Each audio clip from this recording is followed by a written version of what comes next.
Hello all. This is a problem statement I have taken, that is employee attribution prediction using KNN. So you can take the ma'am given problem statement or you are given and ಅಲ್ಲಿ ನೀವು ಏನು algorithm use ಮಾಡ್ತೀರಾ ಅದನ್ನು ನೀಟಾಗಿ specify ಮಾಡಬೇಕು. ಆಮೇಲೆ ಅದು ಏನು ಮಾಡುತ್ತೆ, what are the features of that ಅಂತ ನೀಟಾಗಿ ಸ್ಪೆಸಿಫೈ ಮಾಡಬೇಕು. ಇಲ್ಲಿ ಈ ಪ್ರಾಂಪ್ಟ್ ಯೂಸ್ ಮಾಡೋದು ತುಂಬ important. Need to create a simple application using K means algorithm in R language in the R studio with all the commands and steps with a colorful UI interface with all commands and packages that needs to be installed easily in R studio with the need steps ಅಂತ ಕೊಟ್ಟಿದ್ದೀನಿ. So ಇವಾಗ ಅದನ್ನು ಕೊಟ್ಟಾದ್ಮೇಲೆ ಅದು ಇದು ಕೊಡುತ್ತೆ, full ಏನೇನು install ಮಾಡಬೇಕು ಏನೇನು ಅಂತ ಸಪ್ರೇಟಾಗಿ ಕೊಡುತ್ತೆ, ಡಿಫ್ರೆಂಟಾಗಿ ಕೊಡುತ್ತೆ. ಸೊ ಯಾವ ಥರ ಕ್ರಿಯೇಟ್ ಮಾಡಬೇಕಂತ ಸ್ಟೆಪ್ ವೈಸ್ ಕೊಡುತ್ತೆ. ಇದನ್ನ ಯಾವುದು ಫಾಲೋ ಮಾಡಬೇಡಿ. ಡೈರೆಕ್ಟಾಗಿ ಅದನ್ನು ಏನು ಕೇಳಿ ಅಂದರೆ provide me the full code to paste in R studio ಅಂತ ಹೇಳಿ. ಇದು ಸಿಲ್ಲಿ ಥರ ಕಾಣಿಸ್ಬೋದು, it is very important. So ಇವಾಗ ಅದು ಫುಲ್ ಕೋಡ್ ಕೊಡುತ್ತೆ. ಆ ಕೋಡನ್ನು ಏನು ಮಾಡಬೇಕಂದ್ರೆ ನೀವು ಕಾಪಿ ಮಾಡ್ಕೋಬೇಕು. ಇಲ್ಲಿ ಕಾಪಿ ಮಾಡಿಕೊಂಡು ಆರ್ ಸ್ಟುಡಿಯೋಗೆ ಓಪನ್ ಮಾಡಬೇಕು. ಆರ್ ಕನ್ಸೋಲ್ ಅಲ್ಲ, ಆರ್ ಸ್ಟುಡಿಯೋಗೆ ಓಪನ್ ಮಾಡ್ಕೋಬೇಕು.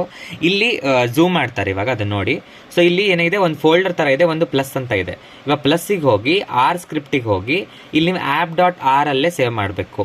ಆ್ಯಪ್ ಡಾಟ್ ಆರ್ ಅಲ್ಲೇ ಸೇವ್ ಮಾಡಬೇಕು. ದಟ್ ಇಸ್ APP ಅಲ್ಲೇ ಸೇವ್ ಮಾಡಬೇಕು. ಓಕೆ ಅಂತ ಕೊಟ್ಟಾಗ ಓಪನ್ ಆಗುತ್ತೆ. ಯಾಕಂದ್ರೆ ನಾನು ಆಲ್ರೆಡಿ ಕ್ರಿಯೇಟ್ ಮಾಡಿದೆ, ಸೊ ಅದಕ್ಕೆ ಅದಾಗಿದೆ, ಕ್ರಿಯೇಟ್ ಆಗಿದೆ. ಸೊ ಇವಾಗ ಆ್ಯಪ್ ಡಾಟ್ ಆರ್ ಅನ್ನು ಏನು ಮಾಡ್ತೀವಿ ಅಂತಂದರೆ, ಇವಾಗ ಸೇವ್ ಮಾಡಿದ್ಮೇಲೆ ಇವಾಗ ನಾನು ಏನು ಮಾಡ್ತೀನಿ, ಕಾಪಿ ಮಾಡಿ ಪೇಸ್ಟ್ ಮಾಡ್ತೀನಿ. ಅದೇನಿತ್ತಲ್ಲ ಅದನ್ನು ಕಾಪಿ ಮಾಡಿ ಪೇಸ್ಟ್ ಮಾಡ್ತೀನಿ ಒಂದ್ಸರಿ. ಪೇಸ್ಟ್ ಮಾಡಿದ್ಮೇಲೆ ಇವಾಗ ಏನು ಮಾಡಬೇಕು, ಪ್ಯಾಕೇಜಸ್ನ ಇನ್ಸ್ಟಾಲ್ ಮಾಡಬೇಕು. ಹೌ ಟು ರನ್ ದಿಸ್ ಅಂತ ಕೊಟ್ಟೆ. ಅವಾಗೆಲ್ಲ ನೀಟಾಗಿ ಅದು ಕೊಡುತ್ತೆ, ಏನೇನು ಮಾಡಬೇಕು ಏನೇನಿಲ್ಲ. Save the file with a name ಈ ಥರ ಕೊಟ್ಟಿದೆ. ನೀವು ಆ ಥರ ಮಾಡಿಬಿಡಿ, ಆ್ಯಪ್ ಡಾಟ್ ಆರ್ ಅಲ್ಲೇ ಸೇವ್ ಮಾಡ್ಕೊಳ್ಳಿ. ಇವಾಗ ಈ ಕಮೆಂಟ್ಸನ್ನು ಕಾಪಿ ಮಾಡಿ ಇಲ್ಲಿ ಕನ್ಸೋಲ್ ಇರುತ್ತಲ್ಲ, ಕನ್ಸೋಲ್ ಅಂತ ಇರುತ್ತೆ, ಸುಮಾರು ಟರ್ಮಿನಲ್ ಅದೆಲ್ಲ ಇರುತ್ತೆ.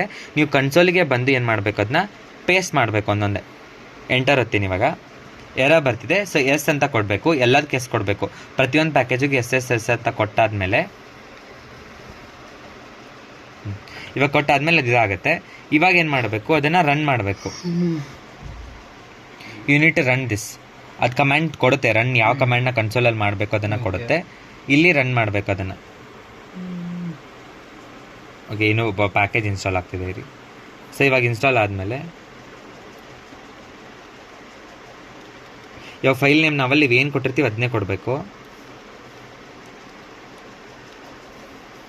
ಇವಾಗ ರನ್ ಮಾಡ್ತೀನಿ. ವಾರ್ನಿಂಗ್ ಬಂತು, ಇಂಟರ್ಫೇಸ್ ಇಲ್ಲೇ ಕ್ರಿಯೇಟ್ ಆಗುತ್ತೆ. ನಾನು ಯೂಸ್ ಮಾಡಿರೋದು K means ಯೂಸ್ ಮಾಡಿದ, ಡೇಟಾ ಸೆಟ್ ಇಲ್ಲೇ ಇದೆ.